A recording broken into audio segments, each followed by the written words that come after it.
Let's see how much we can get out of our library account in the WCCLS Bibliocommons catalog. There are a few very interesting features you may or may not be familiar with. Let's go ahead and log in first. I've already entered my username and password. What we see first is your library dashboard, and on your dashboard you'll notice a few things. That tells us how many items we currently have checked out, how many are on hold, and there's a little red truck there that shows one of them is in transit and on the way to me right now. And there are 3 other items that aren't currently ready. And down here under the checked out items, it also shows which item is actually due the soonest, and November 19th at the soonest due date. And we can go and look at all of our items that are on hold and all of our items that are checked out, as well as our borrowing history. Let's go ahead and see what's checked out right now. And it shows us our list of items. So we see some books here. This one is due in 5 days, which is a nice reminder to have. I can go ahead and try to renew it right now.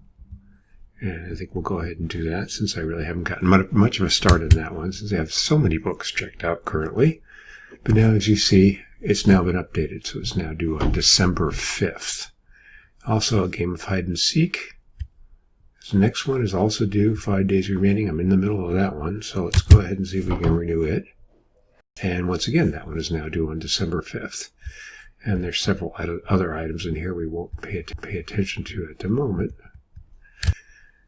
So if we go over to our account information, get to the top of the screen here, and under the blue shows my username for the account that I set up, and there's the different options. So we've looked at our library dashboard very quickly.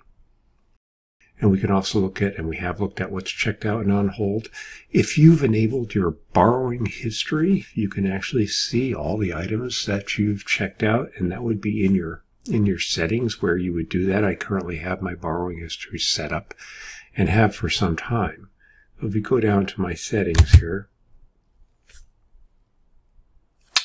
we will see some basic account information and where we can change information on our account, such as our username and password and our email address that we use.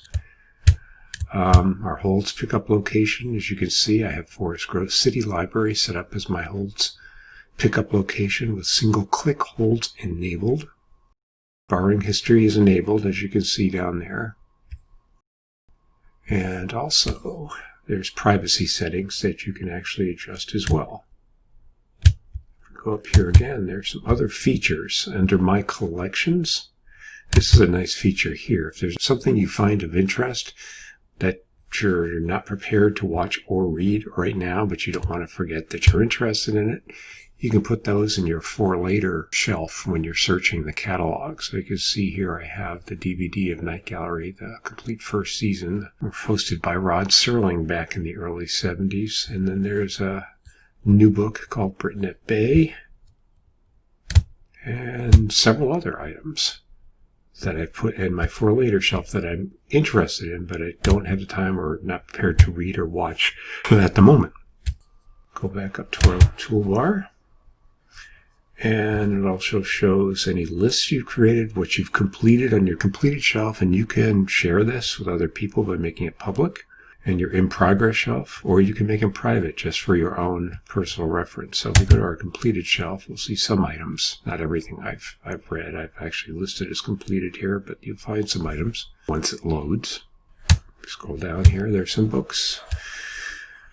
Children's Bible, This Is How, some recent novels that I've read and actually rated. I haven't reviewed, but I've rated them. Where it says Manage Item, I could remove it from the shelves if I don't have any reason for keeping it here, and I think I will at this point. It reminds me that everything related to it will be removed, and that is now gone. And it shows some other items that I've also completed and rated in some cases. Scroll back up. Back to our account info. So there's an option here to actually create your own lists if you want to create lists of topics, genres of books or movies and so forth that you want to create and share. You can create your own new list right here. I created one on artificial intelligence with 9 books in it, one called Books to Read Aloud that has 17 items in it. These are available to be searched if you search the catalog by lists. And there's a description of what kind of books are in this list. There's kind of a visual display of some of the covers. If we scroll down, we'll see the actual titles in the list. And I can go back and place a hold on any of these items if I'm interested in reading them again. So creating lists is kind of a fun feature and something that actually adds value to the Bibliocommons catalog, as folks who have access to the cataloging accounts create their own lists, and librarians create their lists. There's just thousands and thousands of really good lists out there that you can actually search in the catalog. So those are some of the basic features available in the Bibliocommons catalog to you once you log in. So you should go and explore that a little more. I recommend particularly things like setting up your borrowing history if you don't have that right now. It's a particularly handy feature. So go ahead and get started and do some exploring with your account. You might find some features there that you haven't taken advantage of yet, but that you would really like to. Well, that's all for today. Thanks.